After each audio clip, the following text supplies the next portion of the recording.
They know they've got the entire offseason to rest. All they care about is the game in front of them.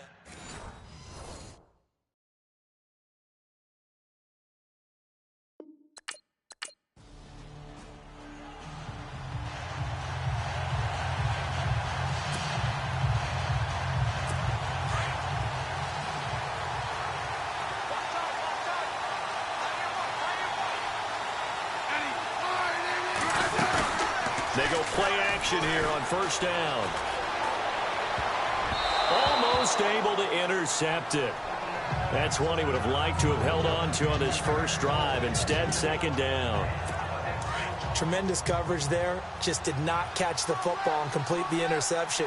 But what do they say all the time? If he had really good hands, he'd be playing offense. They'll run now with Ware. And they see right through that defensively as he'll be hit and taken down to the backfield. Muhammad Wilkerson elevated a Temple program that was looking for players like him, and he's carried that on into the NFL. What a terrific play there. A nice tackle for loss for the former Temple Owl, as you said, and the 30th pick in the 2011 draft. Trust me, Brandon, I'm not about to try and... And now here comes Kansas City. Well, they're going to have to go at least 50, 60 yards here if they want to ensure that they don't have to punt the ball like they did last time. Yeah, so what you're saying is we're not playing to just get out of the shadow of your own goal line, right? You're playing to make sure the punter doesn't see... Pressure gets to him, and down he goes. Back at the 4-yard line. Sheldon Richardson. He's the one to get him, and that's sack number 7 for him on the year.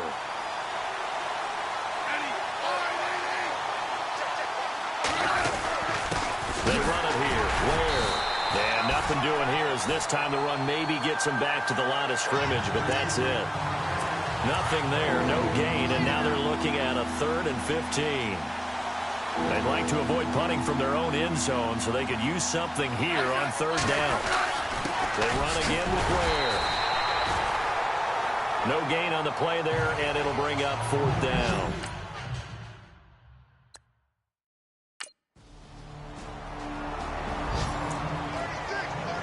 So now here are the Chiefs as their offense makes their way back out onto the field. And this is their 3rd drive. Right now, maybe not about points, just about getting something. They haven't gotten a first down yet in this game. It's a mental barrier you don't think about until you go a couple of drives without getting a first down. Then all of a sudden it looms big. It gets harder and harder to actually attain that first down. The effort's always going to be there. Everyone's always going to try and make a catch, but underthrown balls, I think, are the toughest ones to come back and get because usually your momentum's going in the opposite direction when you're trying to stop, break, and come back and get it. And he'll fight forward to about the 27-yard line. Just a couple there on the second down run. Now they're staring at a 3rd and 8 situation. We haven't seen much from him running the football here in this first quarter. No, you're right about that. We haven't seen much of him at all so far. They've stacked him up pretty well, but when you're trying to run the football, sometimes you got to play the long game. Keep handing it to him, and some of those runs that aren't working now, they turn into 6, 7, 8, and maybe more later on. And they're able to convert on 3rd with a solid gain of 23. He missed on his first 3 passes, was 0 for 3. Now gets a connection. Maybe that'll get him going. Yeah, it wasn't a time for panic, but there was some concern because once you start in a certain pattern, you're wondering, can you get out of it? And that flips the other way, too, when you're throwing it really well. In this case, now he's got his first completion. They think he might be off to the races. Now as we look down, it appears we've got a jet shaking up on the play. While the training staff takes a peek, we'll take a break.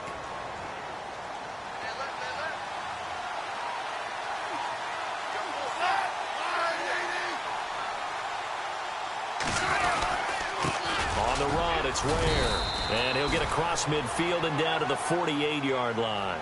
Give him 3 yards on the run there. That still leaves him with a difficult 3rd and 8 coming up. I do know from experience that when you slow down someone's running game, you're now doing the dictating on defense. And guess what? Now you're getting ready to tee off on their quarterback because they have to throw it all the time. But you still have to be alert for the draws and other plays of that nature and make sure you don't get hurt. A Kansas City first down. Smith finding Hill that time. He's such a good route runner. Shows it there on 3rd down. Very proficient and a good pass. And you know what I've observed over the years in the NFL? The better a route runner you are, the more confidence your guy's going to have in you to go to you in important times because he can trust you being in the right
And they connected there and picked up a first down.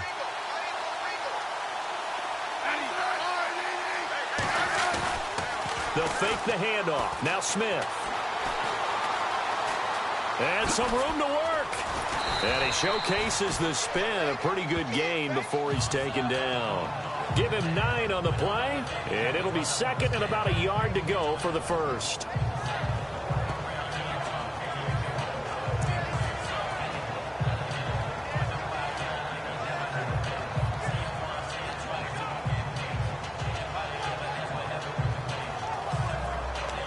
Offense walks to the line for play number 7 of the drive.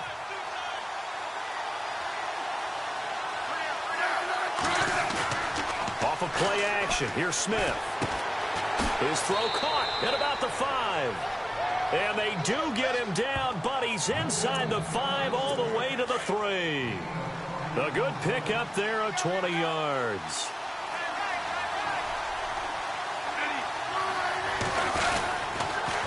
Now they'll run it on the toss. And they'll be driven back here, losing yardage to the 9.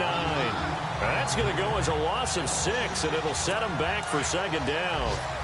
Good opening quarter for him. Remember, he had the sack earlier. Now a tackle for loss, another tackle for loss. He's really making it tough on the play caller, though, isn't he? Because it's one thing to try and adjust when a guy's disrupting your running game.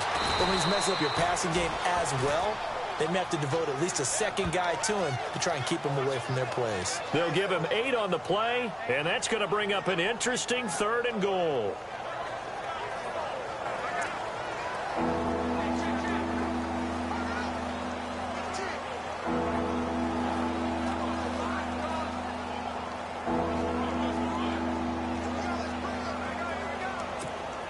Well, just play after play after play on this long drive for the offense. 3rd and goal now. Maybe the offensive coordinator thinking blitz here. And this one will wind up with him losing yardage back to the 4-yard line. That'll set him back with a loss of 3 on the play. And that will bring up an interesting decision here on 4th and goal. Here's Cairo Santos now for the Chiefs field goal. This will be just a 21-yard attempt.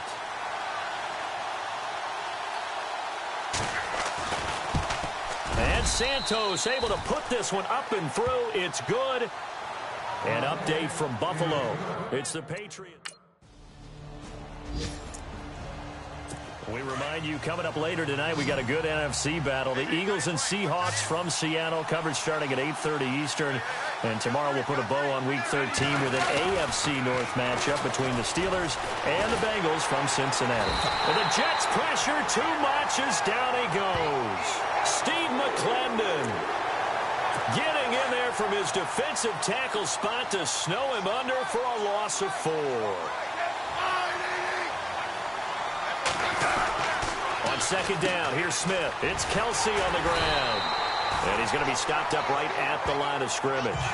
No gain that time on the completion, and it'll be 3rd down. Well, he caught it right at the line of scrimmage, and before he could even think about advancing it forward, he got hit.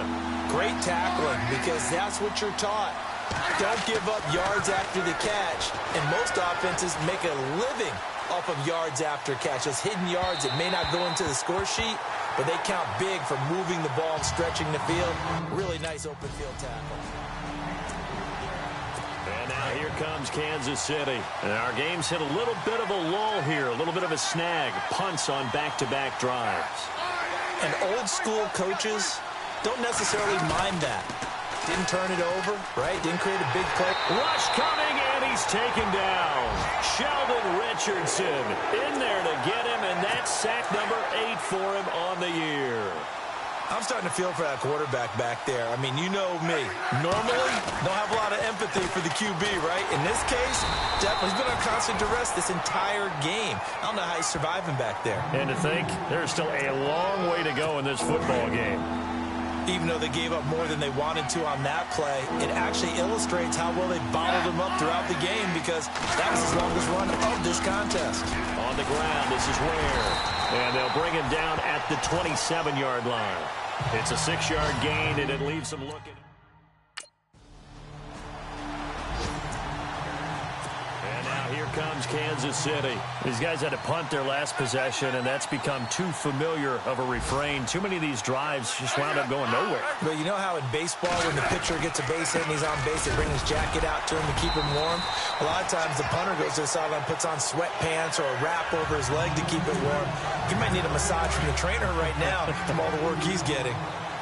Well, he hasn't made much of an impact in the running game thus far, and after that last run, not much is going to change in that area. He hasn't been able to get anything going. And now the ball's loose. Smith loses it, and the Jets have recovered.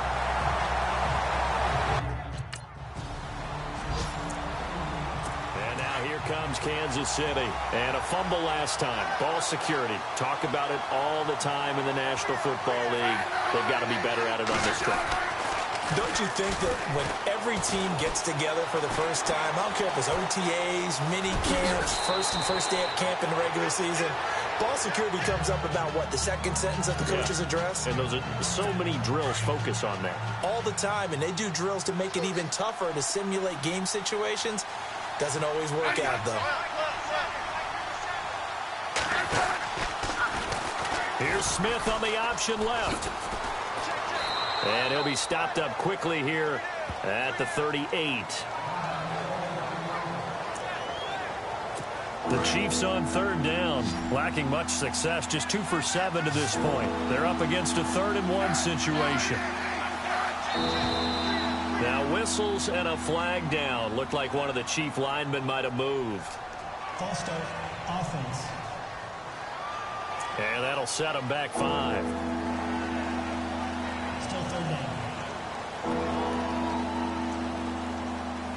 The Chiefs on third down, lacking much success, just 2 for 7 to this point. This will be 3rd and 6. Throwing on third down, Smith. Caught, Kelsey, left side. And he'll get it inside the 40 to the 39. They get only 4 that time as that leads us to a 4th down. So much about offense is what you call hidden yardage. You know, you throw the ball to someone, they catch it, and then they can make a big play. You know, they create a play, run after catch. They did a really nice job there of limiting that and keeping them from a first down. Yeah, stopped him in his tracks. And he takes this into the end zone for a Chiefs touchdown. Travis Kelsey, his 4th touchdown on the year. And the Chiefs are in for 6. And it's through, and that makes the lead 10-7.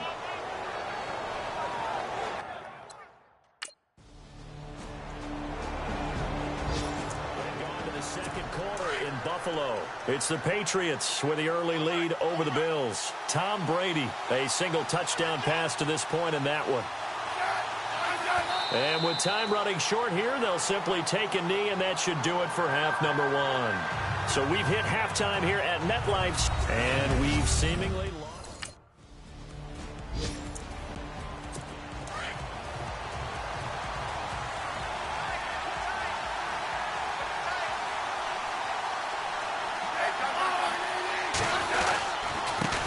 Now a handoff here to his running back.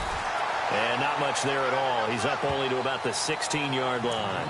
Just a yard on the first down carry, so it's 2nd and 9. Sometimes with the running game, you've just got to stick with it. Look, it's the 3rd quarter, no time to panic. But that also doesn't mean you just do it the same way you've been doing it the entire ball game. Maybe change up some blocking assignments or run a few different plays, but stay with the overall essence of the running game. And he'll take this up only to about his 18-yard line. Only a gain of a couple there. That leaves him needing about 7 here on third down.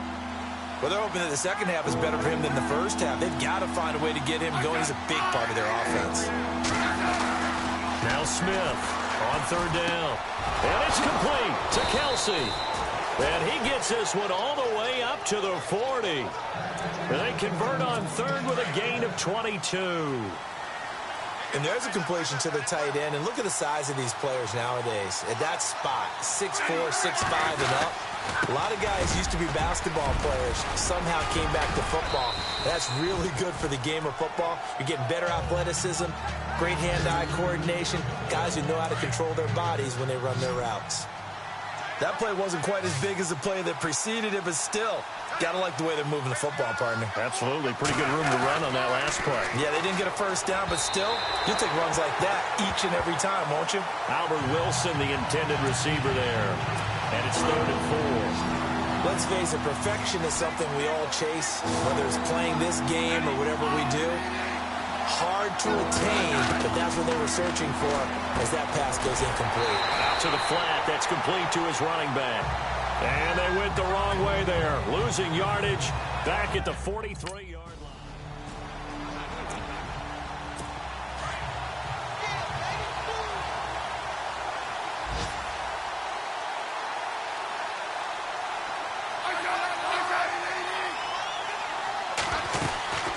They'll run it now out of the gun. Gets around him. An 11-yard pickup, and it's enough for a Chiefs first down. Well, so much for him being bottled up throughout the day. Finally finds a way to break through and get a really nice gain. The defense had felt great about what they had going. Now they've got to turn their attention to getting it back in that direction. Can they bottle him up again? Because I'd say after that run, confidence is pretty high for him.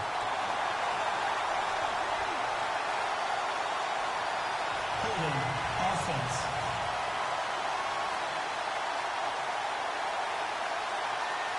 That one whistled against a big right tackle. You'd think being able to fire out and block would be a lot easier to not commit a holding penalty, but it's tough to keep those guys right in front, isn't it?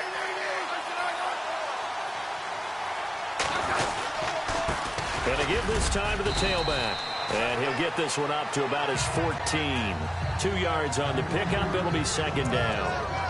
Well, if the coaching staff's doing a good job upstairs, they'll file away what they just saw from the defense right there. They sold out to stop that running play. I'd say keep that in mind. They want to try that again. Go play action, hit them over the top. And he'll give it here to his running back. And they'll bring him down at the 27-yard line. Call it a gain of 13 yards on the play. And that'll lead here to a 3rd down. In today's NFL, when you get teams in long yardage situations with your defense, you're really going to go to your speed packages. You're going to get smaller, lighter guys on the field in order to cover the expected pass. So they might want to run the ball against a smaller, lighter lineup with your big guys.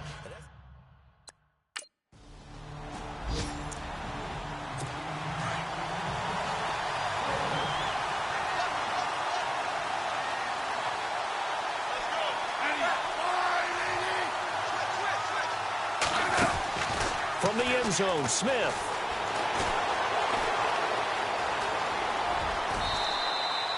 It'll be a 2-yard gain, and it'll be a 2nd down.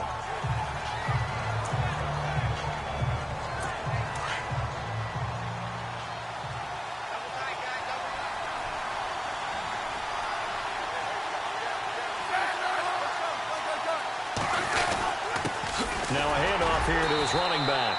And he'll go down for a loss inside his own 5 at the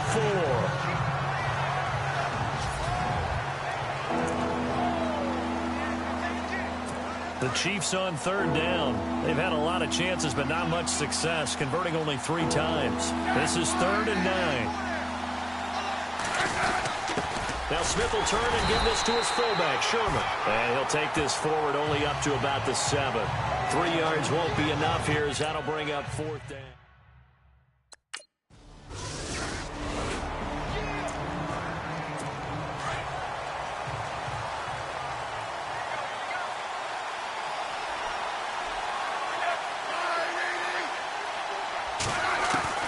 On 1st down, it's Smith.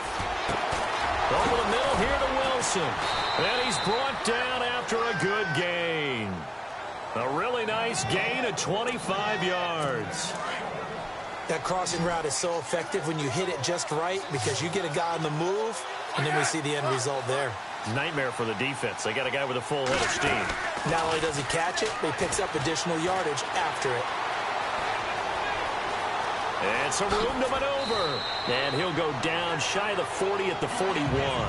It'll be a gain of 9, and that'll make it 2nd and short.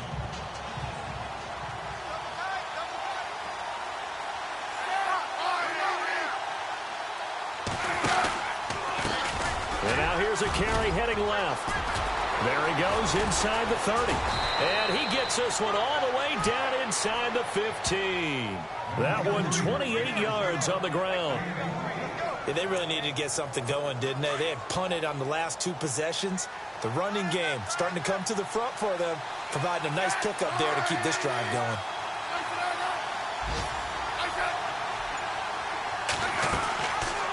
Trying to run the option right side, Smith. And nothing doing. He's immediately taken down at the line of scrimmage.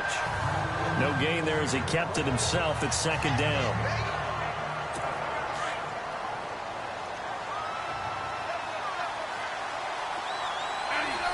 So the false start will back them up 5. False start, offense. So that'll back them up 5.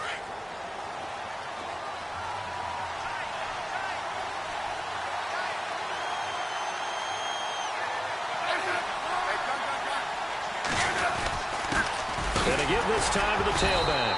And he'll get this one down to about the 17. Just a yard on the gain there, and that leaves him with 14 yards still to go on third down. In order to play really good run defense when you're playing a 3-4, those 3 guys up front, the nose tackle and the guys they call the defensive ends, they're usually big people because they're going to have to eat up a lot of blockers because it's usually 5 on 3. And when they do their job well, guys who play on the inside, those inside linebackers, they will just roam and hit. One of the things I love about this game is there's a match of wits throughout the game. Who's going to get the advantage? Who's going to catch someone off guard? It's like the offense thought they might catch the defense off balance with that play call, but unfortunately, that didn't work for them. So an interesting call there to take the 3. I guess they're thinking their hands were tied, but in the fourth quarter...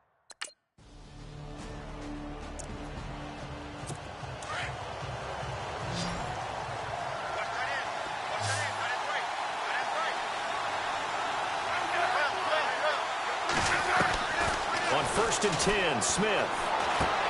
To the sideline. Wow, what a catch. Doesn't get a lot out of it, but he is able to keep the feet in bounds. The completion good for 3, and it's second down. One thing I think that's safe to say defensively, the tackling's been really good. And because of that, it's been very, very hard for them to move the ball because you're not getting the benefits of run after catch. You're tackling almost on the spot. That means you have to run extra plays, harder to move it. Whether slinging it, and then there's one you got to put a timer on, huh? I mean, that one came in hot. That came in hot, but overthrown out of his reach and incomplete.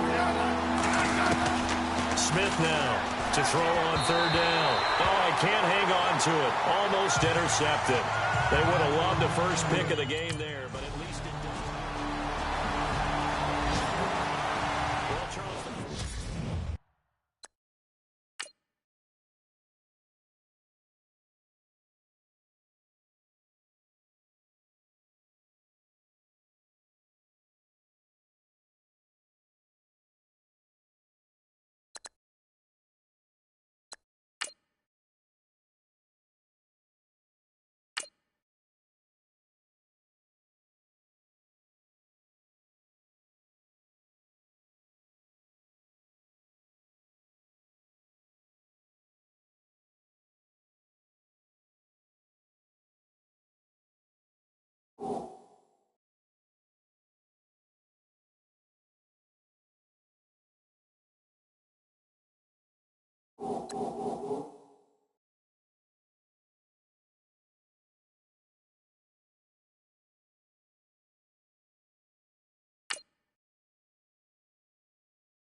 everybody. I'm Larry Ridley, and this is the...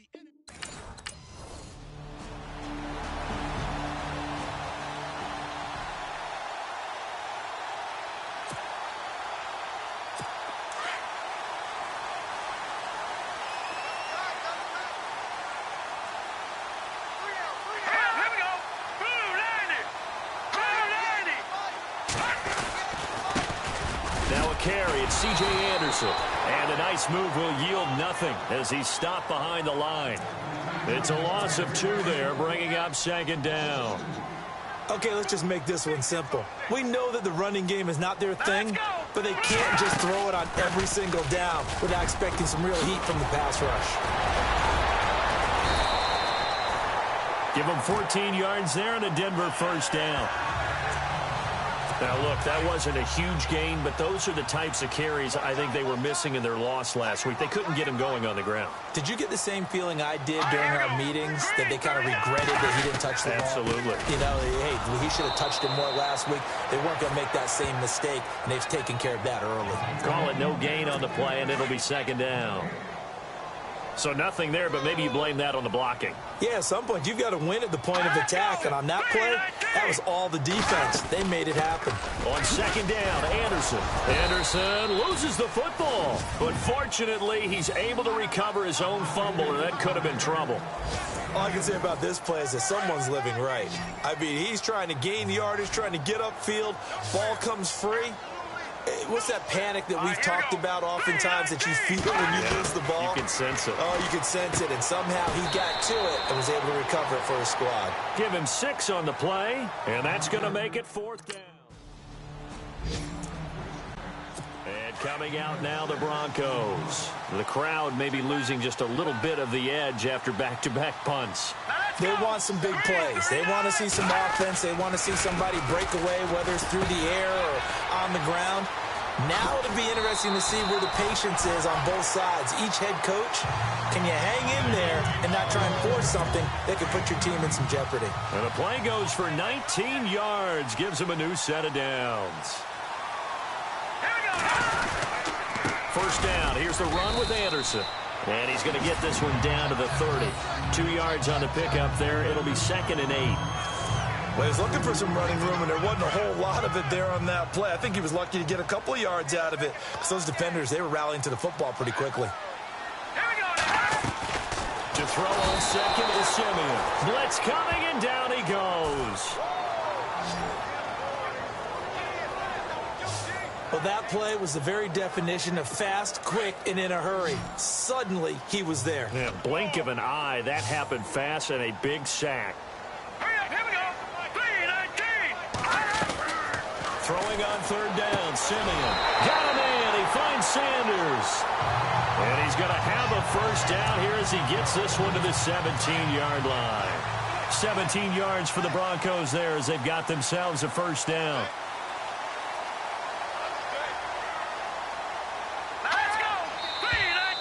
And movement by one of the Broncos up front, and in comes the flag. False start, offense. So this will be accepted as it moves the offense backwards.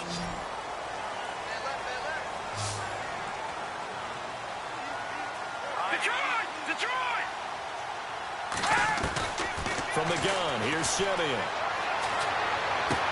Got his man, it's Thomas. Touchdown, Denver. Demaryius Thomas with touchdown number 7 on the year. And the Broncos have taken the early lead. The partner, they found a gap there on the post pattern, and it was in the middle third of the field. And that's really difficult to do because ordinarily the safeties are back there to prevent that happening. And Denver getting set to take the field. Well, what do you think? You get the ball off the turnover near the middle of the field. You take a shot here in the first play? You know I'm big on that. I love when I have great field position after a turnover. I feel like I might have a little bit off balance. I prefer to take a shot, but a lot of coaches will tell you, you only do it if you trust the guy who's got the football in his hands. Meaning, if it's not there, he won't force it downfield and maybe turn into an interception. He'll go to the check down, go to a second option, and go ahead and take the play that's in front of him. Back to throw, Simeon. On the crossing route, he hits Demaryius Thomas. And he'll be taken down, but not before getting this inside the 30. A good pickup there at 22. He's come a long way since his time at Georgia Tech. What did he run at Tech? He ran hitches and go routes, essentially. Yeah. I mean, but he ran them really well. He averaged well over 20 yards a catch while he was there. And he still creates downfield in the NFL. That big...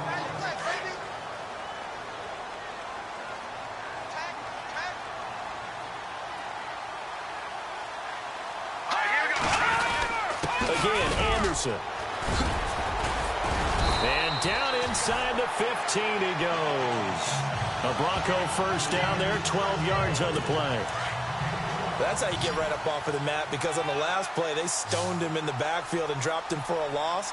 But he's the type of guy that scared me a little bit because he's not daunted. Just got right back up, showed some confidence, and picked up a first down with his very next run. On the right side, caught by Green.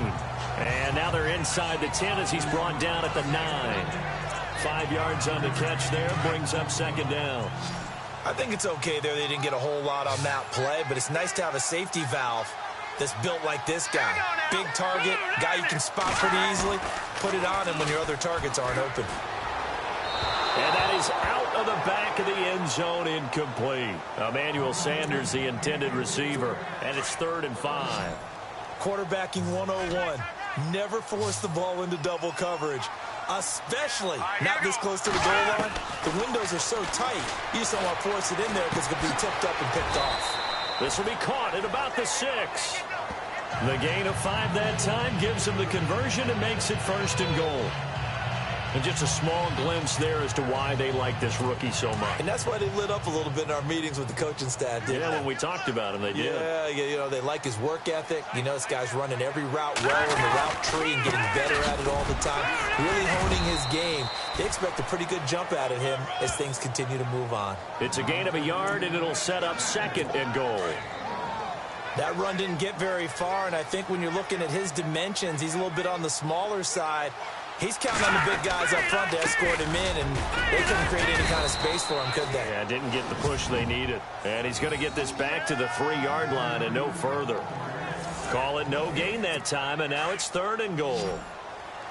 2 straight shots on the ground. Now on 3rd, do you go to the air? I think the possibility exists, and if you're doing it, you're probably doing play action since you ran it twice. But I often think that 2nd down is the time you go play action and throw the ball. I say commit to the run and think about it being 4-down territory.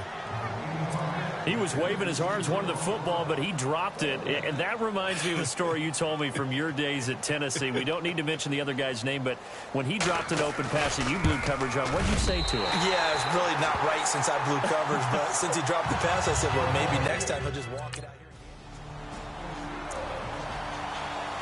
Coming up later tonight, a reminder, one of the best rivalries going. We'll have the Ravens and Steelers for you at 8:30 Eastern. And then tomorrow on Monday night, another divisional matchup. This time it's the Pats heading down to Miami to take on the Dolphins. Nice twofer there. Gets through, and now an opening. And he's taken down, but not before he gets this into enemy territory across the 40. 34 yards there and a 1st down. Boy, he does it at a high level, doesn't he? Because when I watch him, I think of his vision. Straight ahead, peripheral. Also has that sense of where holes are going to be before they actually open. I think that helps set him apart from many of the other backs in the league. Green's got it over the middle. And they're able to get this one past the 30 down to the 25. The Bronco first down there, 12 yards on the play.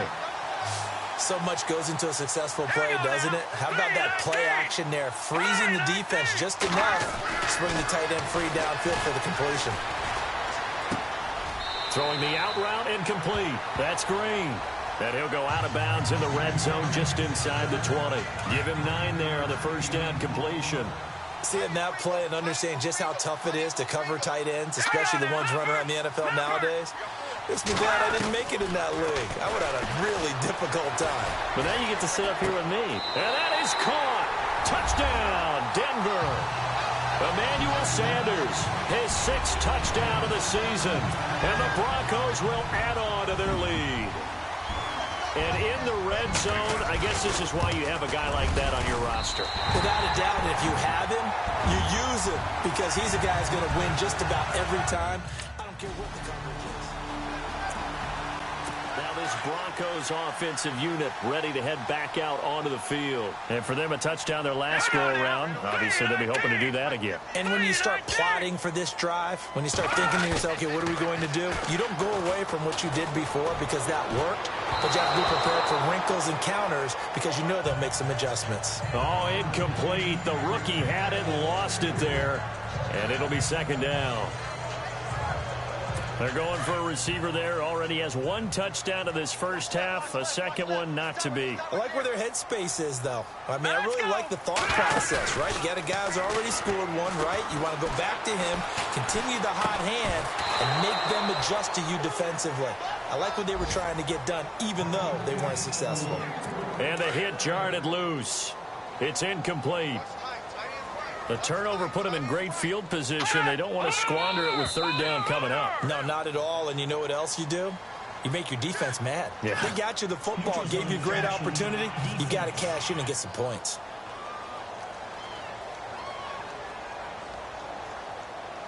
And he got a little aggressive too early. And he did, wanting that quick takeoff as the ball was snapped, but I think sometimes those big guys on offense, they're pretty cagey too, right? They make those little sudden moves or those little subtle moves that get you to jump. Here's Simeon. A dump off to Anderson. And he's able to get the first here as he's taken down at the 25. 5 yards is the pickup there as that extends this drive.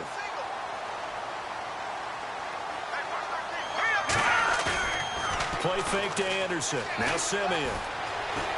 He's going to go up top for the end zone. Got his man. It's Thomas. Touchdown, Denver. Demaryius Thomas with his second touchdown of the game, number 8 on the season. And the Broncos will extend their lead. And Charles, the defender, was there. He just didn't get it. Sometimes these plays turn into basketball in a sense, with two guys going up for the football.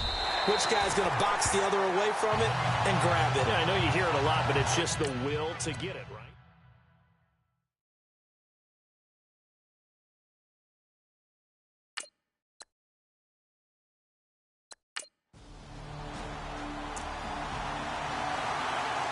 And Denver getting set to take the field. They've really distanced themselves. They have put the pedal to the metal, I guess, so to speak. So definitely have them in the rearview mirror, don't they? I mean, you're exactly right. Being able to string together these drives that end up in points, it's almost like a run in basketball to create that distance, and they're on a really big-time one right now. It becomes contagious, doesn't it? It absolutely does, because oftentimes it translates to your defense as well, because they're excited about getting the ball back for their offense that's playing so well. Well, they are clicking right now. And it's caught over the middle by the tight end, Green. A 10-yard pickup, and it's enough for a Broncos first down. Many different ways to create space, but on that play, he did it with that big, wide body of his. Didn't get a whole lot of yardage on the play, but it did what it was supposed to.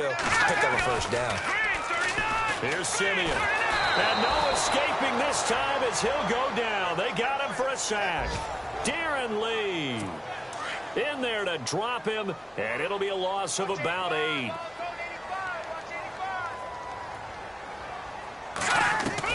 Here's Simeon now on second down.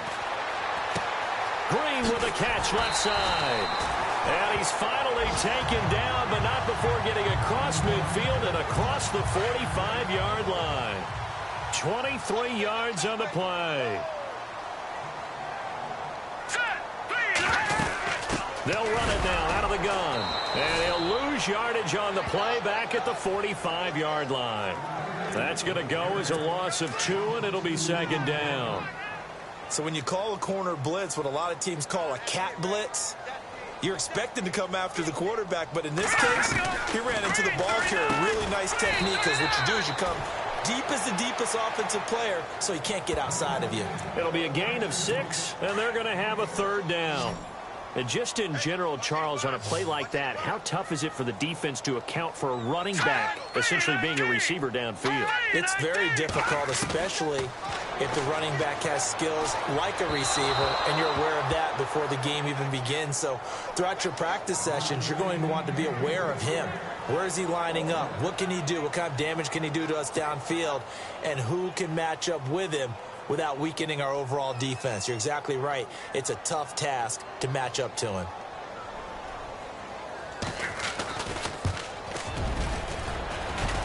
And he put enough leg into it, but it's well off to the right and no good.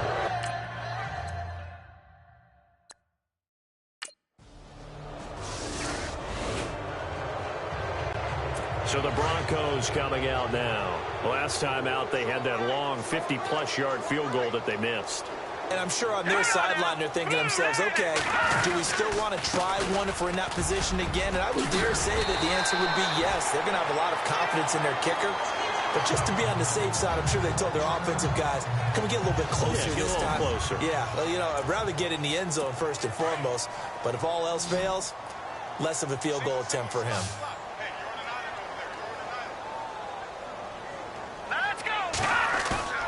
Now a play fake here on first down. Looking middle, and it's incomplete. Well, he kind of forced that one there, didn't he? It's almost like he predetermined where he was going to go with the football. Yeah, he wasn't really going through progressions. He wanted to go to his top guy. You do that against this defense, they'll make you pay, won't they? Yeah, they certainly will. They react very quickly to the thrown football. Simeon. They'll be taken down. The Jets get in there for the sack. Kyle Emanuel, he's the one to get him, and that's sack number 7 for him on the year. 2 minutes to go here in the first half. A reminder that coming up in 2 minutes, we'll check in with Larry Ridley in Orlando with highlights and analysis of this first half of play. And I'm going to check in with a heater. I'm going to be right there with you, partner. And he'll lose yardage here, back to the 15. Now the defense going to use the...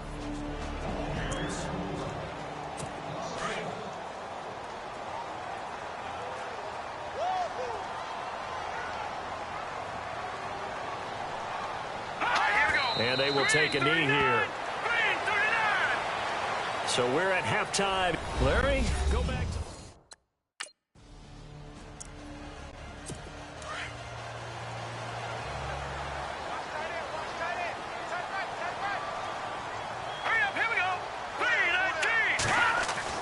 On 1st and 10, Simeon. And some room to roam now. And he'll be brought down right at the 30 here. It's a gain of 5 on the play, and it'll bring up a second down.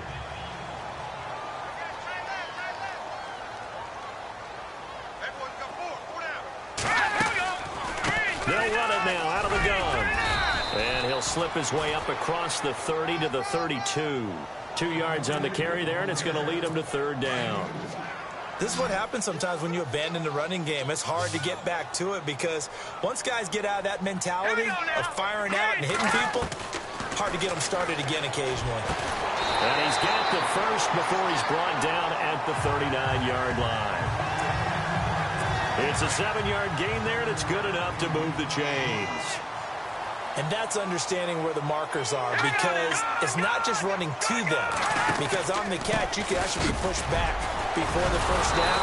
It's getting past it and allowing that opportunity to drift back towards the first down line and still having picked it up. Really well run. When Leonard Williams was picked in the 2015 NFL Draft, I compared him to Merlin Olsen, and I got a lot of grief about it. Did you just see that play there? Did you see how he made that move and made that tackle? That was Merlin Olsen-esque there. I just perked up when you said Merlin Olsen. Yeah, a lot of people said, hey, that's too much, too far, and maybe it is early, but I think this guy has a chance of fulfilling that. All right, here we go. From the gun on 3rd, Simeon. And he couldn't hang on to it through the contact. Incomplete.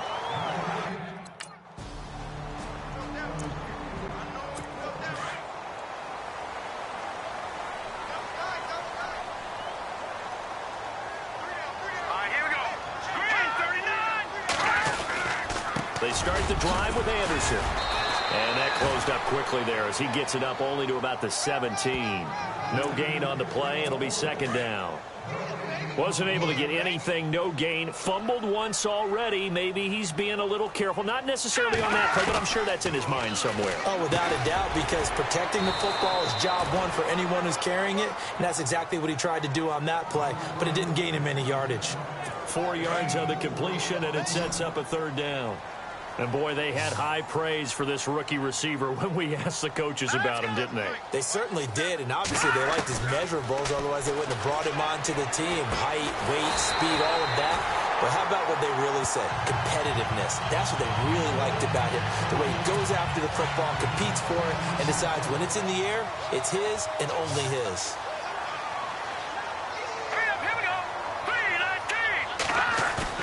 They go play action here on first down. And no escaping this time as he'll go down. They got him for a sack. Kyle Emanuel in there to get him, and that's sack number 8 for him on the year. Here we go. Green, 39. Green. On second down, here's Simeon. He throws and he hits the slant route to Thomas. They get 11 back on that one. It leads to third down. That was a nicely run slant route, and what the receiver's trying to do is make the defender think he's going upfield for a deeper route and then breaks it off, usually after about 3 to 4 steps, and cuts towards the middle of the field. And now what he's trying to do is use his body to keep the defender away from the football and get the quarterback a really nice target.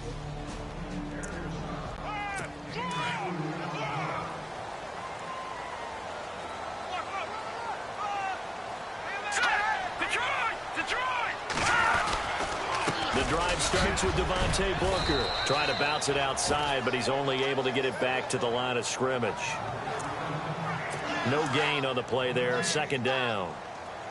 So nothing there. I don't know that that's all in the back, though. You got to look at blocking there, don't you? I would agree with that totally. At some point, they have to win at the point of attack. Instead, it was the defense getting it done again and holding them to no gain.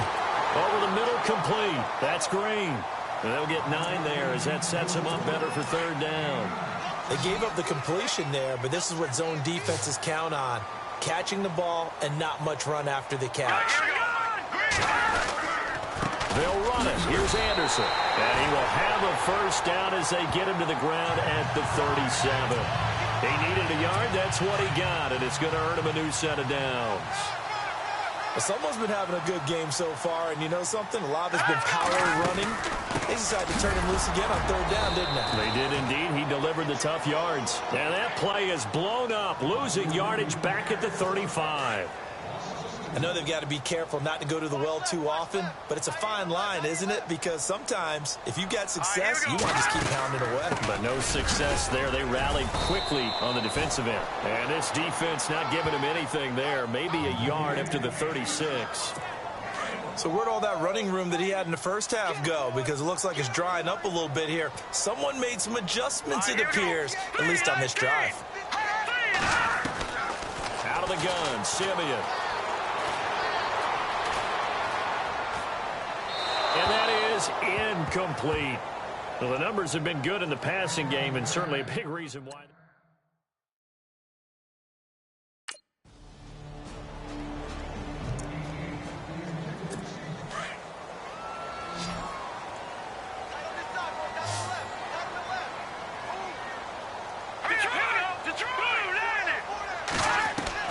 Simeon on first down.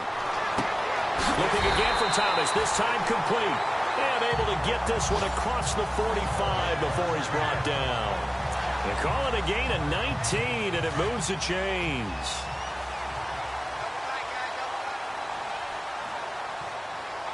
Let's go!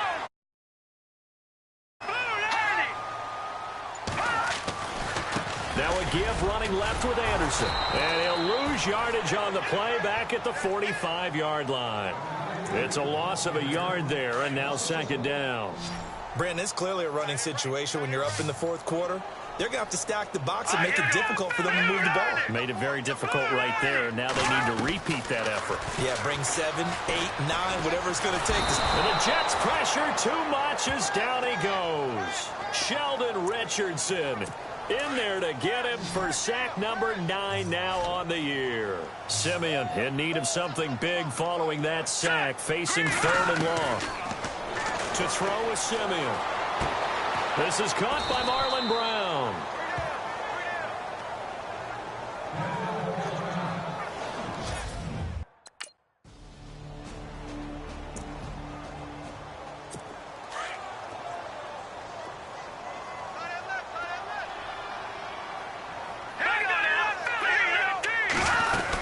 Here's Anderson as they begin this series on the ground. And taking it across midfield and inside the 45. That one going for a gain of 11 and a Bronco first down.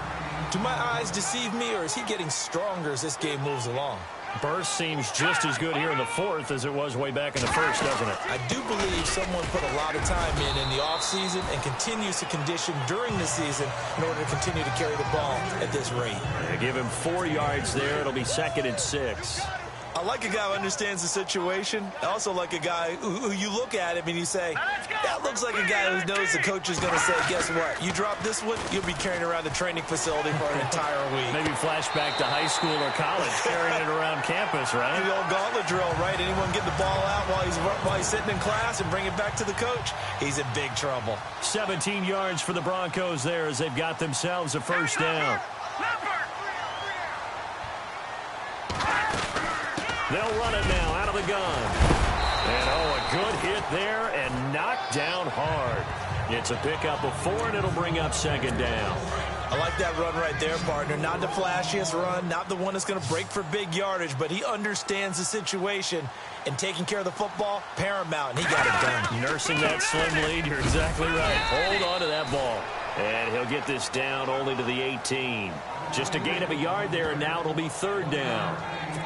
Well, partner, Marvin, our #1 stats guy, just handed me a little card that says he has 97 yards on the ground today. You think he's going to get the ball again? I think so. 3 away from that century mark. Got to have it. Yeah, and I think what they're going to call is one of his favorite runs, whatever he feels comfortable with, and what the offensive line has executed well today to try and get him over 100 yards. It's a pickup of 4, but they're still a yard short here with 4th down, forthcoming.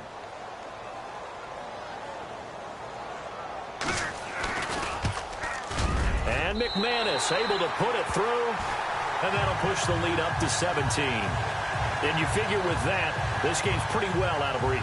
It would take a heck of a comeback at this point. Being 3 scores down, I think that's too much to ask with time winding down here in the 4th.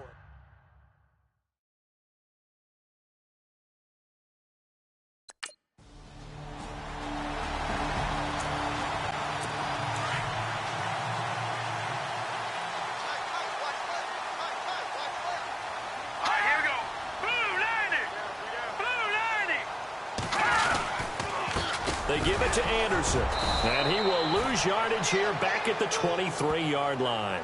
It's a loss of 2 there, bringing up 2nd down. Brandon's all about pace and tempo now for them. They've got the advantage, so I'm going to put musical terms for you. You don't want to go prestissimo. That's too quick, too lively, right? But you also don't want to slow it down too much. You don't want to go lento. What you really want to be is moderato. Nice and even, nice and steady, get those gains, and close out the game. I think that chicken parm from last night's gone to your head. Well, too much oomph, too much mustard there on that pass. They really turned it loose, didn't they? Really cut loose with that one. Sharp, strong. Didn't lead to a completion, though. Made it very difficult. He's got his man here. It's Green. And he'll be taken down, but not before he gets into enemy territory. He got 29 yards that time. Big hook up there, forced to throw it on 3rd down. The connection's going to keep the drive alive and also keep the clock moving. Yeah, and from a defensive perspective, didn't get a sack, didn't knock the ball free, didn't break up the pass. The clock keeps running on you.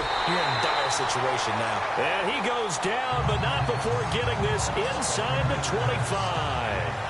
That one goes for 24 yards. These guys are running offense like you drive. The pedal is down, stomp down. How about that? Back-to-back completions. They are rolling. So much for being conservative and running that football. He's able to work free for about 6 down to the 18. Oh, that's one to warm the hearts of all those old-school football players, isn't it? Tough, hard, gritty run. Got behind his pads, bowled over a few people. Look at that one, right up the gut. Saw it through 3 quarters. No reason to lighten up now. And he's going to go down. Back at at the 27-yard line. He's sacked. Leonard Williams in there to get him, and that's sack number 6 for him on the year. Simeon in need of something big following that sack, facing 3rd and long. A shotgun snap for Simeon. And incomplete. The contact made the ball roam free and brings up 4th down. That would have been a great catch, but it's real difficult to hold on to it because it was contested all the way. Would have been a great play if he'd been able to haul that one in. So on 4th down, out trots the kicker in a big spot here. On the right hash, it's a 43-yard attempt. And McManus able to put it through. And that will stretch the lead up to 13. So they settle for just the 3 there, but clearly anything.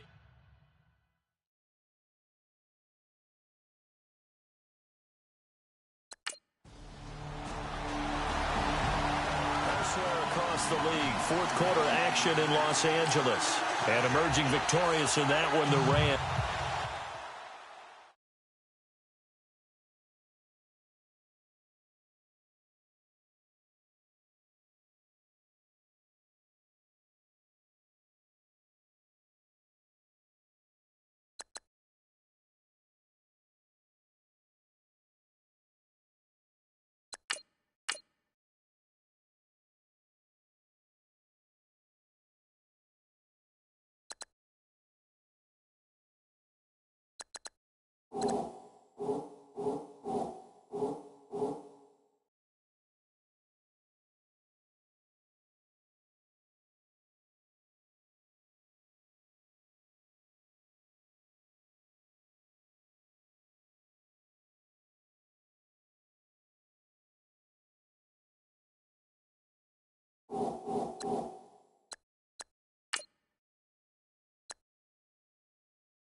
Throwing on 1st down is Breeze.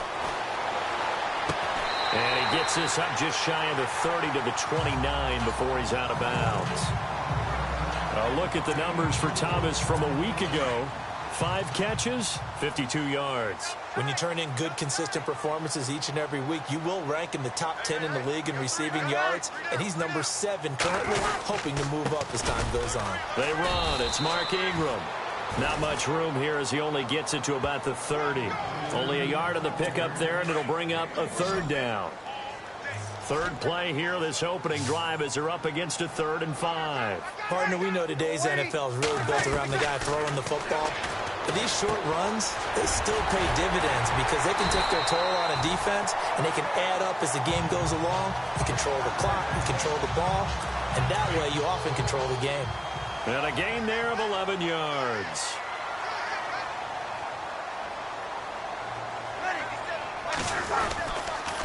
Breeze hands to Ingram. And very little daylight there. He'll get a couple up to the 44. Well, look there at Ingram's numbers from a week ago. 21 carries, 69 yards. And as we discovered in talking with the coaching staff prior to the game, going up against a team that struggled against the run has only emboldened them to run the football more. I expect 40 to 50 carries in this game. And they went the wrong way there, losing yardage back at the 43-yard line. It'll be a loss of a yard, and that's going to lead to a 3rd down.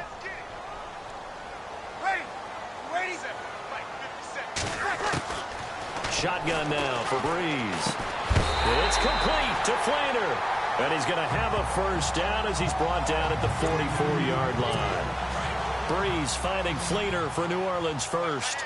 I don't believe that this opening drive is surprising to either one of us after the time we spent with the coaching staff and players prior to the game. What about you? Absolutely. Not only that, but that big article in the paper this morning about their philosophy on starting games like you're shot out of a cannon, and that's what they've done. Very methodical here on this first drive. Yeah, so many teams talk about that fast start. We're actually seeing it happen right here in front of us. But now the kicker. Can they cap it off by putting the ball in the end zone? Back to the running game. It's Ingram. And he's going to fight his way forward here for a modest gain. And give him 4 yards there. It'll be 2nd and 6. It's really simple to say that they know their identity, that they are a passing team. But one of the reasons that they're so successful, they know how to mix in the run and make sure that they keep the defense off balance and not able to just simply say, let's go get the quarterback and disrupt things. Call it a gain of 5 there on the run, but they'll remain a yard or 2 short here with 3rd down coming up. And there's a run to be happy with. Good, solid yardage. You'll take that anytime you hand the ball to a back. Breeze looking to throw on 3rd and 2. And he's got Snead. But he will have the 1st down before he's tackled at the 12. Breeze finding Snead there for a Saint 1st down.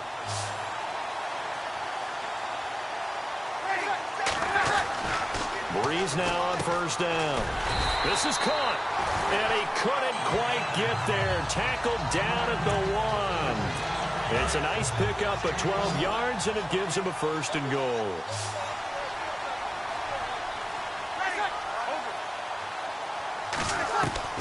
From the gun, it's Breeze. And he's got it. Touchdown, Saints. Corey Fuller, his 2nd touchdown on the season. And the Saints take it right down the field and score on the opening drive. And it's good as the Saints have a 7-0 lead.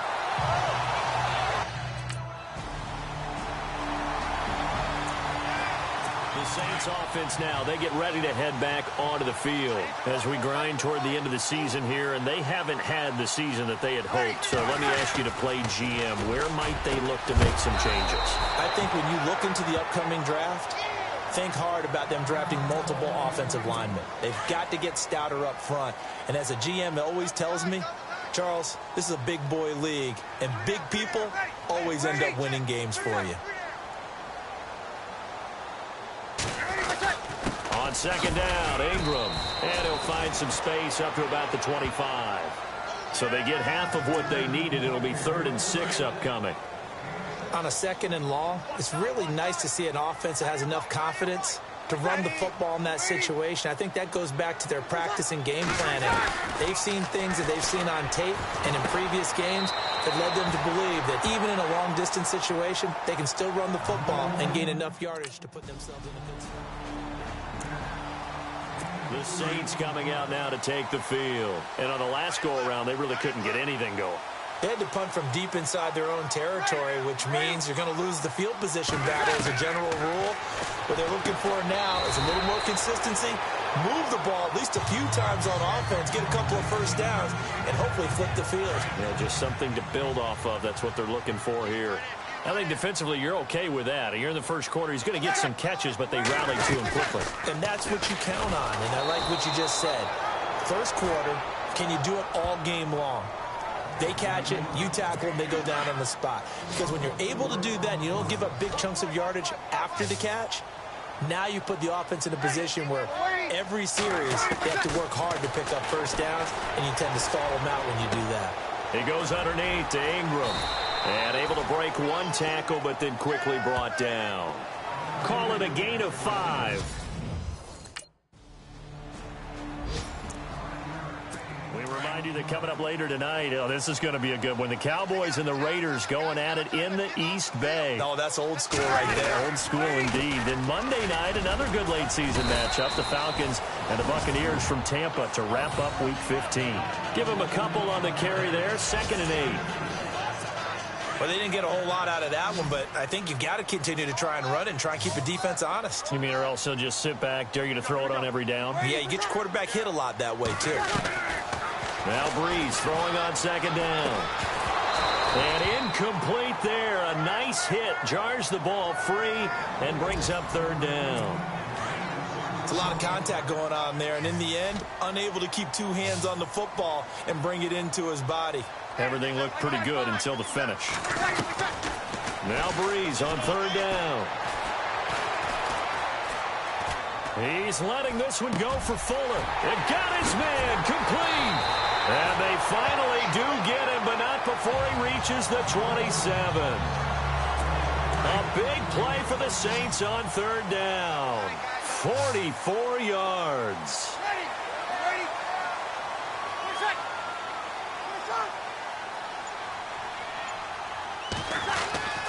Brees now on 1st down. Throw left side complete. That's Phillips. 7 yards, the pickup on the pitch and catch. Partner, it's a lot of fun watching the NFL now, isn't it? Because when the big... It used to be when we were kids, he'd run about 3 different routes, and that was it. Now he can run anything and catch the ball, as we just saw there. And he'll get him inside the 15 down to the 14-yard line. It'll go as a gain of 6 that time, and it moves the chains as well. At this stage of the game, the run-pass numbers are a little bit out of whack because most of their yardage has come through the air. But in a sense, that just sets things up for big runs like that because the defense might be a little bit off balance. They pick up another 1st down with that run. Officially no gain on the play, and it's 2nd down. So nothing there that time, and maybe you need to look to the O-line. They weren't able to create any space. No, they weren't, and you know as well as I do, as many offensive line coaches we've ever met, I think that'll be addressed loudly when those guys get to the sideline. And they're usually loud and big. This will be caught just inside the 10. And he's brought down just outside of the 10 at the 11. Only 3 yards on the catch. It's 3rd down. Brandon, so many times we see the crossing route start as a quick hitter, but in this play, he had time in the pocket and waited for him to clear going across. From the gun on 3rd down, Brees. He dumps it down to Ingram. And he'll get this down inside the 5 to the 4 before he's out of bounds. It's a gain of 7, and that'll bring up 4th down.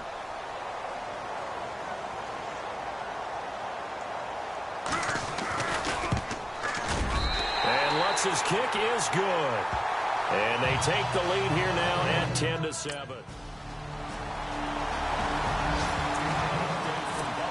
The Dolphins, they're out to an early lead over the Bills. Ryan Tannehill with 1 touchdown pass thus far. They'll run with Ingram here to begin the drive. And he'll wind up with about 6, up past the 30 to the 31. Let's talk a little football 101 here because one of the keys to advancing the ball downfield, success on 1st down. Huge difference, as we know, between 2nd and 4 and 2nd and 8 and 9. Ingram again. And an alley to run. They get 5 out of that one, and it moves the chains. So many teams want to throw the ball in this situation nowadays, but I love watching a team that has enough confidence to go ahead and run the football in that situation. That's almost a tendency breaker. This is Ingram on 1st and 10. And unable to get downhill there as he'll take this up to about the 37. Credit him with a 1-yard gain there to make it 2nd and 9. Nice job by that defensive front there to hold him to a short gain on 1st down. Well played, I must say. Yeah, only getting 1 yard. There was no room to run. Ingram stops shy of the 45. Showed off a nice little move on the play, though. Give him 6 yards on the carry. It's going to be 3rd and 3 now. 2 minutes to play in a tightly contested first half. We're back to New Orleans after this.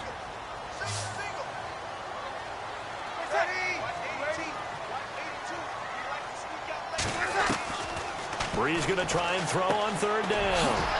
And Gibbs got it. And he'll be brought down, but a tip of the cap on the spin move as that gives him a 1st down.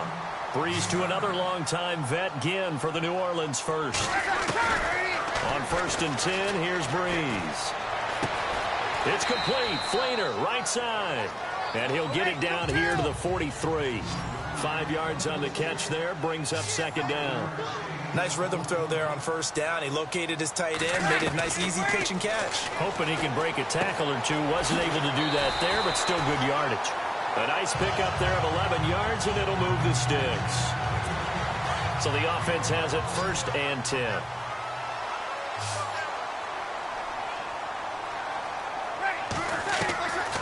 Again, it's Brees. And that is caught on the right sideline, but out of bounds, says the line judge. The throw took him a little too far. It's 2nd down. But one thing that I've liked defensively is that they've shown him a lot of different looks here in the first half. They've come after him. They've sat back. I think that's what you need to do to keep an offense guessing. And they certainly have kept them on their toes. That's why they haven't had much success on the scoreboard. And that one got tipped. Kind of threw everything off. It brings up 3rd. Feels like they're getting caught in between here because they didn't completions on 1st and 2nd down. Now you got to worry a little bit about the clock because you prefer not to give them another shot here in the first half. But if you don't pick up the 1st down, guess what? You're likely going to have to. They give them 13 yards there on the play and a fresh set of downs. Completion was given up, but that's why you play zone defense, so that you can have people around the ball when it's caught and you don't give up much run after the catch. Now Brees. Caught on the left side by Ginn. And before this 2nd down play, we'll get a whistle, a signal, and a timeout. As the clock will stop with 55 seconds to go until halftime. And now for the offense, this is play number 11 here on this drive.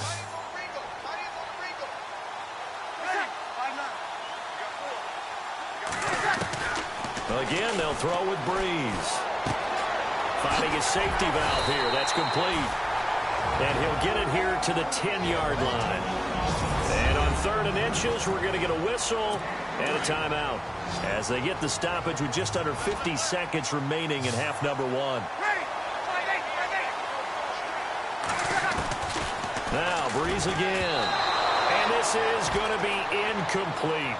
These guys had to settle for a field goal their last time moving the ball down the field.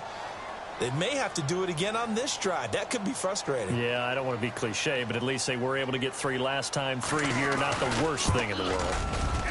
And Lutz puts this one through. And they will take the lead at 13-10.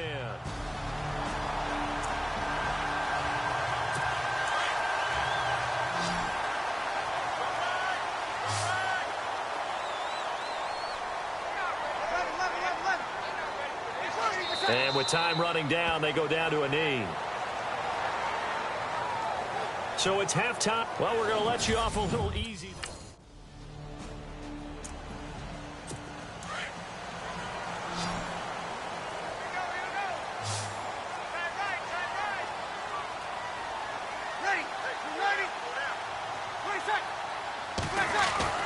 On 1st down, Brees.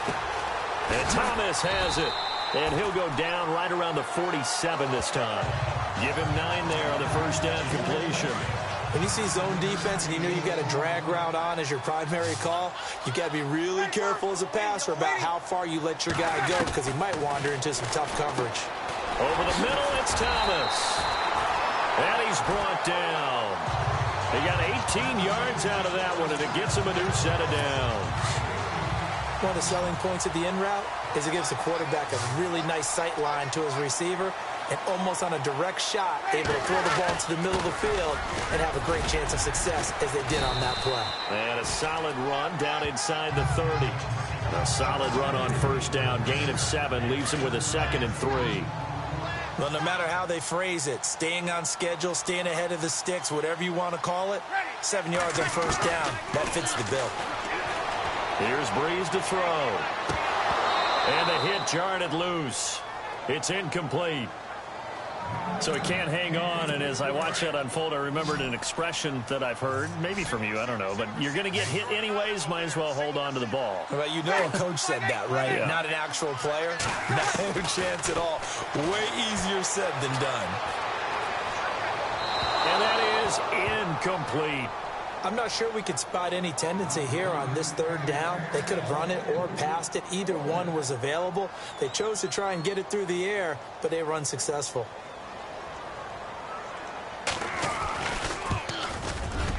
And his kick is absolutely perfect. And that extends their advantage to 6. It's 16-10.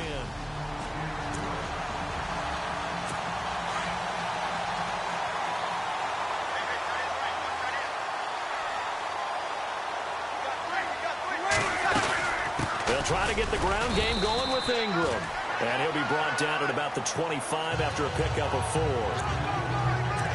Tough running there. That's a hard-earned 4 yards. Yeah, those are the unsung kind of runs. They don't fill up the stat sheet, but they do set you up in good position on 2nd down. Again, they'll run with Ingram. And down inside the 15 he goes. It's a gain of 11 yards that time, and it produces a new set of downs. They're trying to show that they can run the ball, protect this lead. Give it to the backs, play a little bit of keep away, don't you think? And that's probably a good philosophy at this point, going to make that defense stand up and stop them. Left side and caught by Fleener. 7 yards, the pickup on the pitch and catch. I know exactly what's going to be said about that play from the defensive perspective. What's that? That's why I tell all you guys we need more than one tackler to the ball. He broke the first tackle. Luckily enough, there were more people there to get him down. Breeze on the draw, gives to Kamara. And he'll take it into the end zone for the Saints touchdown. A great effort there. His 2nd touchdown on the season. And the Saints take advantage of field position on the turnover to cash in for 6. Working from the gun, it's Breeze. That is caught at the 7-yard line. And he'll go backwards, losing yardage to the... Elsewhere, 2nd half is underway up in Orchard Park. Now, you saw the score at the bottom of your screen a moment ago. We got a good one going on there. Ryan Tannehill, a single touchdown pass to this point in that one. Now a play fake here on first down. Throwing over the middle, but it's incomplete. The target that time, Michael Thomas. And that'll bring up 2nd down. Sometimes the coverage is so good, no matter what you're doing on offense, you just can't shake anyone free. They try their best to find someone open, but they took away every passing alley, every angle, and shut the play down. Breeze now to throw. And nearly a touchdown as they finally stop him down at about the 3-yard line. Out onto the field comes New Orleans. And following the interception, just any interception, are you a little bit more cautious when you start that next drive, or no, you just throw that out the window? I think you are. I don't think that there's any way you can run back out there and go, totally didn't affect me. Let's just go ahead and be loose with the football again. You're going to take care of it, but you have to be careful about being too cautious because now you can't run any offense at all. Still want to attack. We'll see how they attack him here. To throw, it's Breeze. Caught by Snead over the middle. And down he goes, but he takes it up to the 40. 12 yards there as they move the chains. An ex-teammate used to tell me all the time, I hate experienced quarterbacks because no matter what, you really can't hide what you're doing. And I think that right there, he knew right away where the blitz was coming from, where his primary guy was going to be, and he ended up going to a secondary target for a nice game. I was just going to ask you, that wasn't the primary target, and he's so good at that, isn't he? I think he knew right away that he wasn't going to get to his primary guy. I think he read that as soon as he got to the line of scrimmage, knew where the pressure was going to come from, and said, I know how to beat that, and that's what he did. It'll be a 20-yard gain on the play. Throwing on first down is Breeze. They go screen. This is Ingram. And they go backwards here, losing yardage back at the 48-yard line. You know what the key to a good screen pass is, don't you? Bet you're going to tell me. Good blocking? Well, good blocking eventually. But first is good acting. You want to let the defenders go past you, leak out to whichever side or even... Nowhere to escape, and he goes down. Steve McClendon busting through to get him for a loss of 6. And that'll be marked down as their first sack of the game. Well, they had 6 last week. And this offense did its homework, didn't it? Because they saw all that pressure, and they really worked. And the pressure gets to him again. Darren Lee in there to drop him. And back to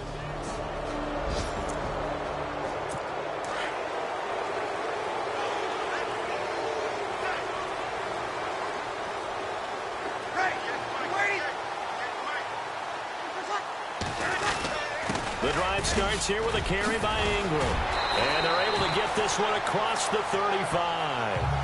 That one goes for 13 yards, and it moves the sticks. So the run gets them the first, and now they operate with a fresh set of downs.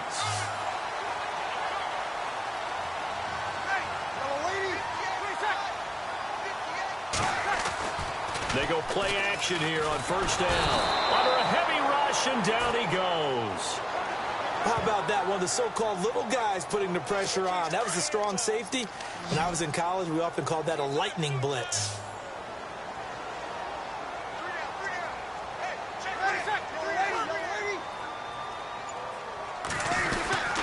Now Ingram, he's been busy today. And this will go for 5 up to the 33.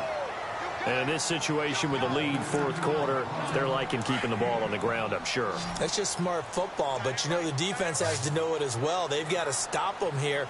So now we're going to see that loading the box in a big way.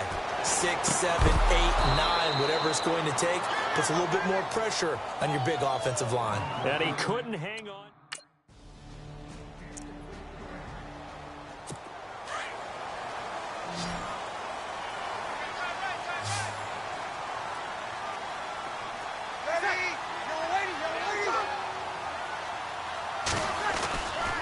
Play fake to Ingram. Now it's Breeze. He's got it to Ingram. Complete. It's a 9-yard pickup on the play, and it'll be second and about a yard. Completed pass play. Now let's see if they go back to the air or to the ground.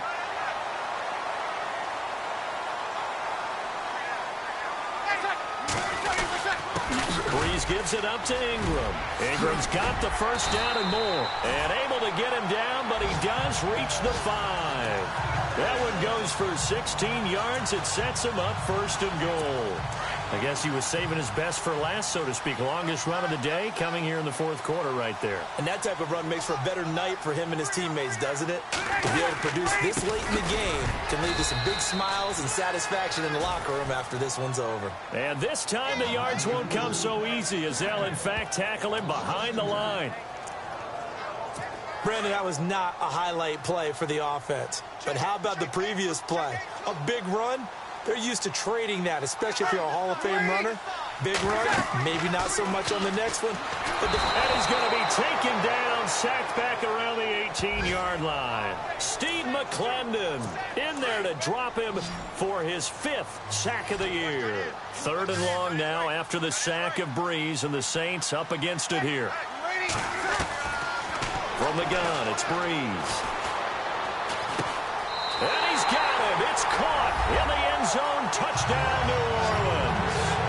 Ted Ginn, his 11th touchdown of the year. And the Saints add on to their lead. Coming into the year, Breeze, 465 touchdown passes. Add another one to the total. You know, it's funny. I just talked with his college head coach, and he told me that.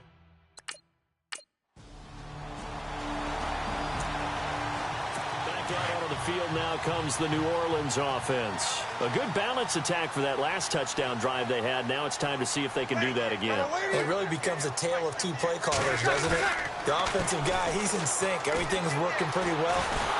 They'll be taken down. The Jets get in there for the sack. Muhammad Wilkerson. He's the one to get him, and that's sack number 7 for him on the year.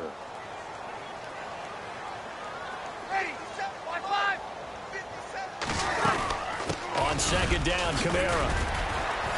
And able to work about 5 yards out of this as he's taken down up near the 47.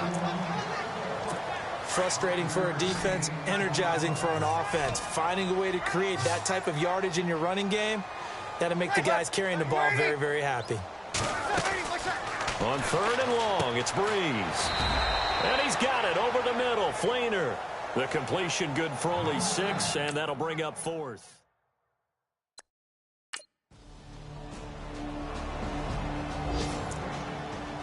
Out onto the field comes New Orleans. Certainly want to avoid what they had to do last possession. That was punt the football, because this game's starting to tighten up. In a basketball sense, you think about taking a little bit of the air out of the ball, right? Maybe milk some clock, limit the possessions. In this case, they might want to do the same thing, but control the game offensively. Put together some first downs, put together a drive, and keep it away from them. Brandon, you know how many times we've done games, and at the start of the fourth quarter, we see both teams hold up the 4 fingers, fourth quarter is ours. Well, how about this drive? You saw the 4 fingers for 4-minute offense. And this offensive line has really hunkered down and established themselves. Now, this is where they say, put the game on our shoulders, we'll lead the way, right?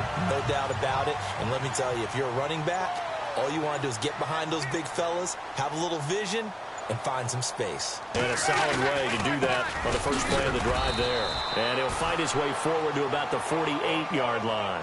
Just a yard on the pickup there, and it'll bring up a 2nd and 9. That was a really nice play, be able to stack that one up. When they get back in the huddle, he's got to tell his guys up front, great job. They kept people off of him, allowed him to run free and make the hit on the runner. Filled the gap nicely, kept him to just a 1-yard gain. And he gets this inside the 35-yard line. So it's Saints football as we get you reset. They've got a 1st and 10 as they look to try and finish this one off. Now a handoff to Ingram. And able to push his way forward here for a good little gain. 5 yards on the carry. Good pickup on first down.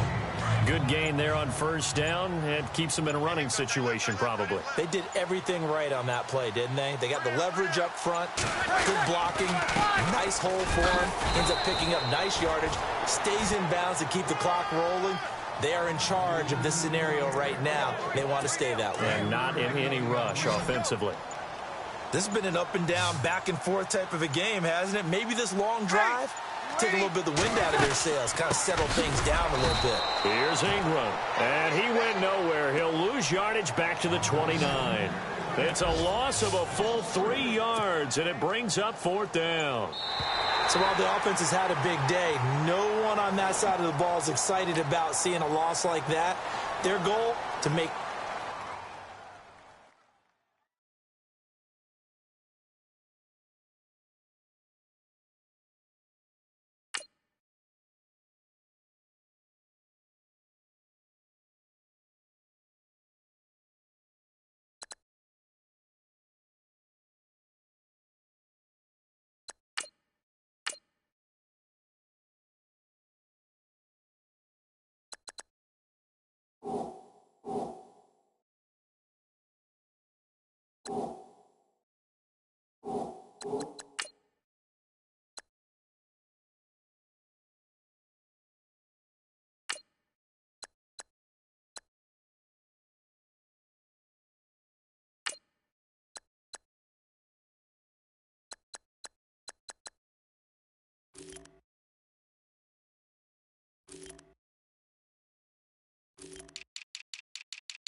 Welcome to Draft Week. All the effort you spend scouting comes down to this.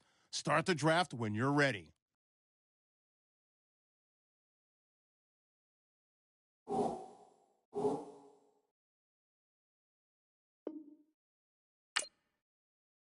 The Colts are now on the clock.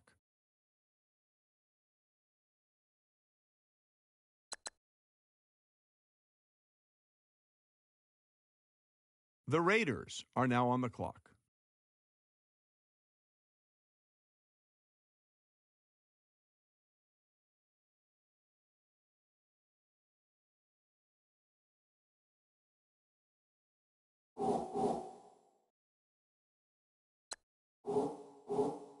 Adam, what can you tell us about the Raiders' newest player? Most offensive linemen need a year or two to get bigger and more polished before you start seeing them play at a higher level. In this case, however, he has a chance to make an impact on the offensive line from day one. At the Combine this year, he looked like one of the stronger linemen, and he also showed great footwork and technique, which is usually something players his size tend to lack. He's the type of lineman that can provide an immediate upgrade to this team's pass and run blocking, and they're lucky to have picked him up before anyone else could.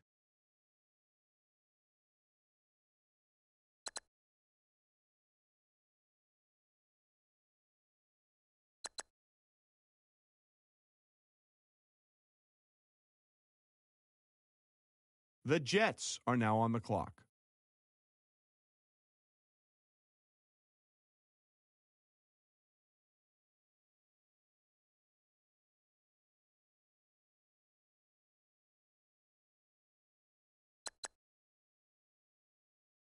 The Vikings are now on the clock.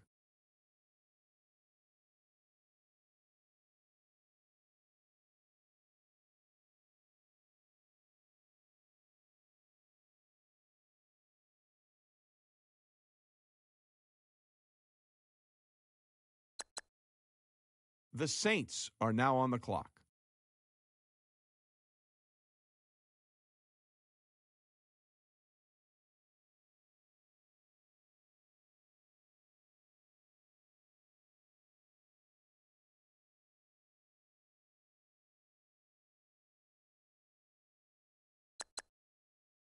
The Saints have made their selection. For more about him, let's go to Adam Schefter. His team had one of the best rushing defenses in college this season, and he's probably the biggest reason why. Teams eventually abandoned the run game altogether after they averaged only 1 to 2 yards per carry in the first half. Among linebackers on the team, he would always lead the point of attack, penetrating the opposing team's offensive line. Every tailback that lined up against him seemed to keep one eye on the handoff and the other searching for him. And usually when they found him, it was too late to react. He's one of the best tacklers to come out in years. Hopefully, he'll get on the field soon and help them stop the run. Let's go to Adam Schefter now, who has more to say about Wade. He got the attention of scouts pretty quickly when he had a game-winning catch that most receivers would have trouble bringing in. With one outstretched hand, he caught a pass that looked like it was about to sail out of the back of the end zone. He proved that even the big guys can make some incredible plays with their hands. And in a league where receiving tight ends are becoming a premium, it's no wonder this team took him here.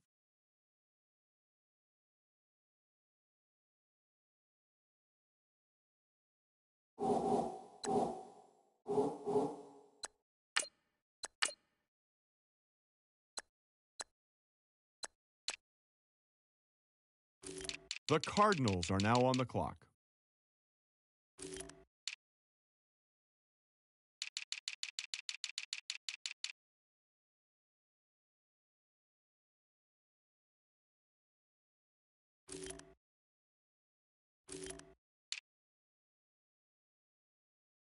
The Lions are now on the clock.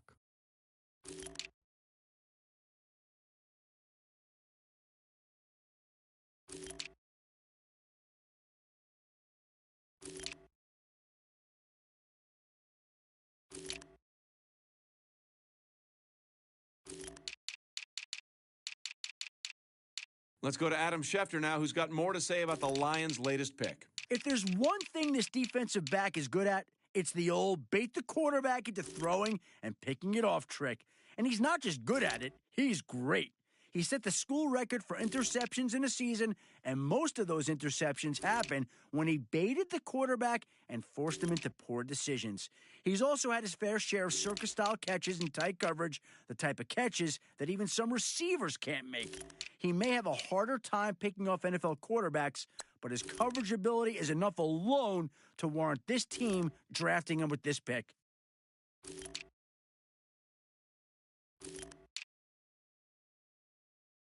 All right, team is now off the clock. Adam Schefter, can you tell us about their newest player? Sources have told me that it was his impressive college All-Star Game MVP performance that solidified his positioning as one of the most sought-after defensive backs in this year's draft. He has a nose for the football and a willingness to attack the ball as it's in the air.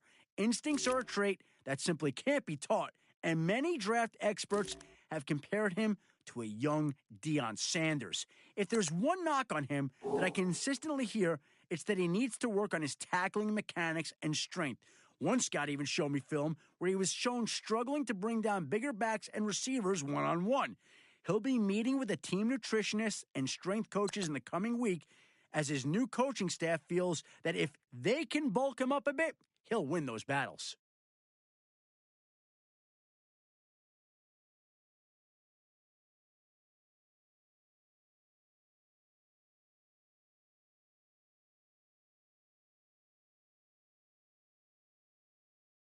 The Buccaneers are now on the clock.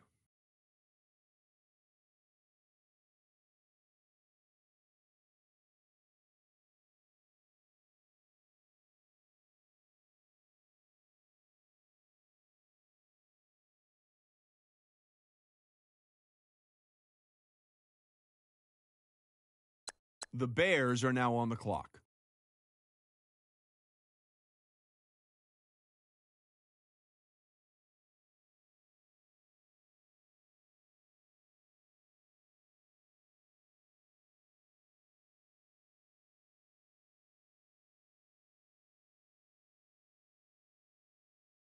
The Bills are now on the clock.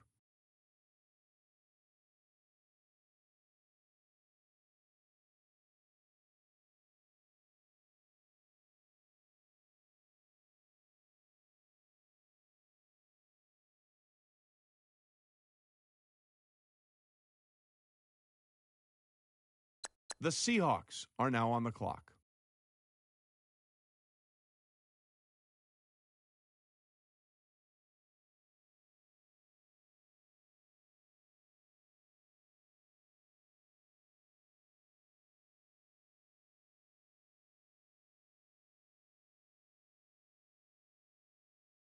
The Giants are now on the clock.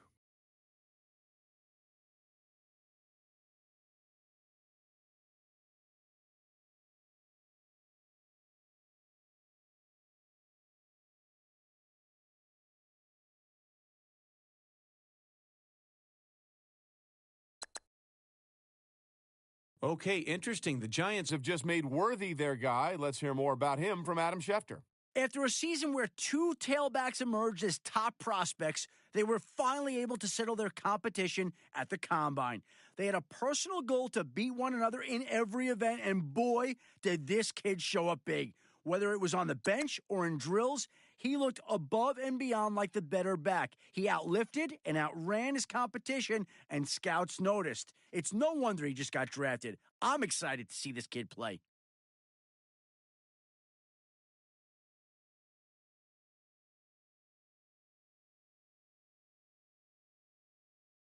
Ravens pick is in. Let's go to Adam with more on Graham. Like football, rugby's a sport that's played with guys of all shapes and sizes. In his case, he was one of the big guys pushing and pulling blocks in the center of the pitch. He was playing rugby for a university in Australia before he was recruited to transfer and play football for 2 seasons here in America. His first year was spent adjusting to the game, getting used to the different rules and how to play his position properly. The guy even had to adjust how he tackled now that he had to wear pads and a helmet. But his second year is really where we started to see what he could potentially do. He's a physical player at the line of scrimmage. The team was able to pick up a good addition to its line with a bit of an interesting history.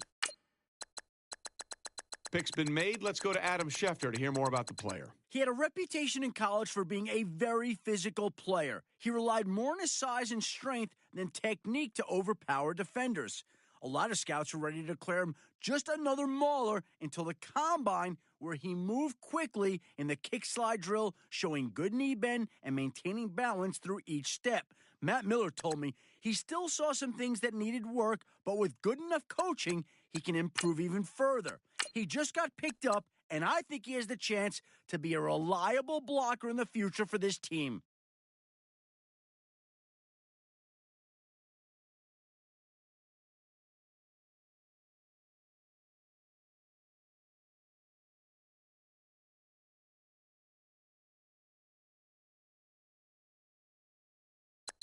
All right, now that the pick's in, let's go to Adam. Adam, what can you tell us about this guy? He's been the subject of a fair amount of controversy after a mediocre season that culminated with one of the most impressive final games a defensive lineman has ever enjoyed. Critics claim he was the beneficiary of a tired offensive line, while his proponents cite an incredible swim and rip move that complement a powerful bull rush as the recipe to his success. If he struggles in the NFL and proves his critics right, it'll be interesting to see how much patience his new team has to watch him develop before moving in a different direction. The Chargers are now on the clock.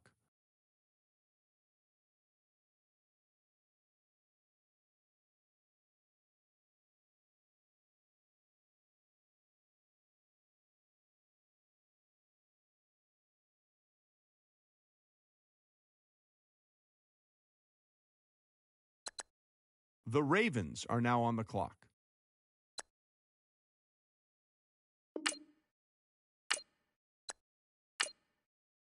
Now that the Ravens have made their pick, let's go to Adam Schefter to hear more about him. Well, he was creeping up draft boards around the league until he took a big hit late in the season that knocked him out for weeks. Unfortunately, when the Combine invites went out, he was still rehabbing from corrective surgery. Without his Combine numbers, it became difficult for scouts to compare him with other players in his position group. His pro day didn't help much either, as he looked much worse than he did before the injury. I've heard from a source that the team had a workout with him where they did their own evaluation of his health. I guess they must have liked what they saw to have just drafted him now.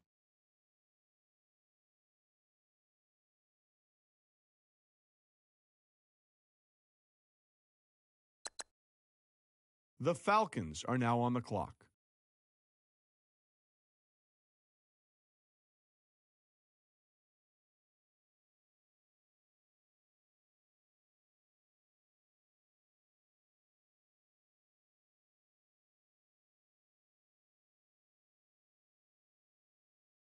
The Falcons are now on the clock.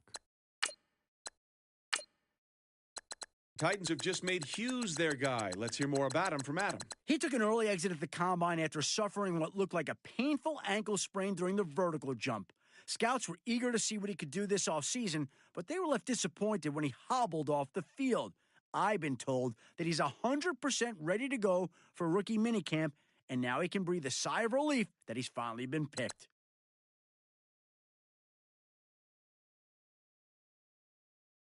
Let's go to Adam now, who's got more on the Chargers' last pick. One of this draft's toughest players, here's a guy who played the majority of his final collegiate season with a broken foot. Long suffering with plantar fasciitis in the affected foot, doctors discovered several hairline fractures across the first, second, and third metatarsals during a routine therapy session. Translation? His foot was essentially shattered. Recovery took months, and he used the time wisely, studying film of just about every NFL team and preparing for interviews. No surprise that he blew scouts and even a few GMs away with his knowledge of NFL offensive schemes. This is an intelligent, hard-nosed defensive back who's going to make his fair share of big plays before his professional career is over.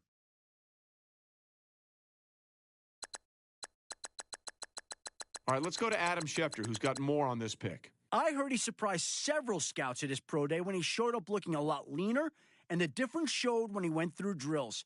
He turned in slightly faster times than expected in every major drill and displayed improved footwork compared to how he looked at the tail end of the season.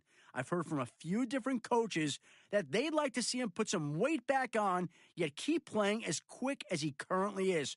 Whether he does that or not, I think we'll see him on the line on Sundays.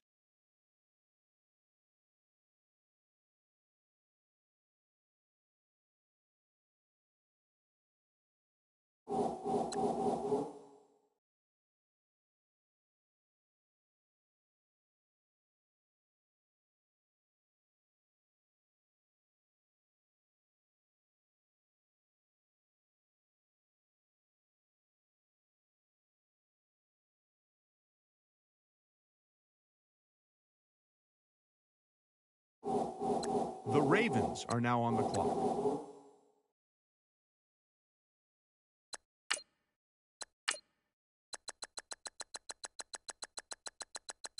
The Chargers are now on the clock.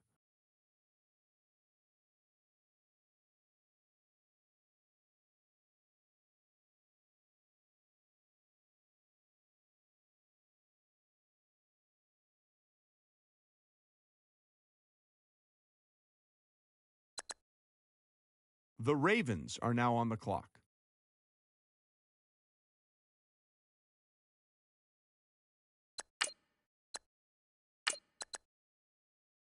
The Packers are now on the clock.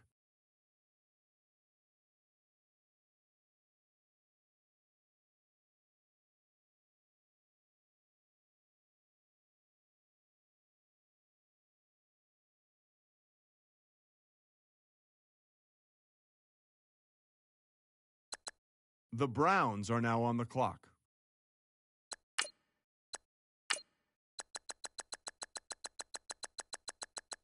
The Chargers are now on the clock.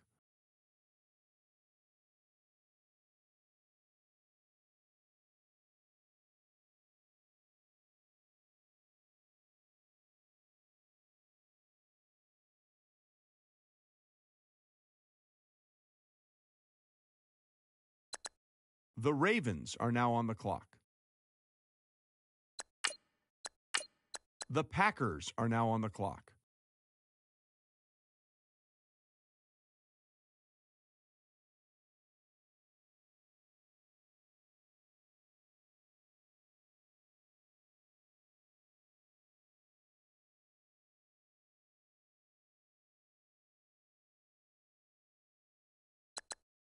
The Steelers are now on the clock.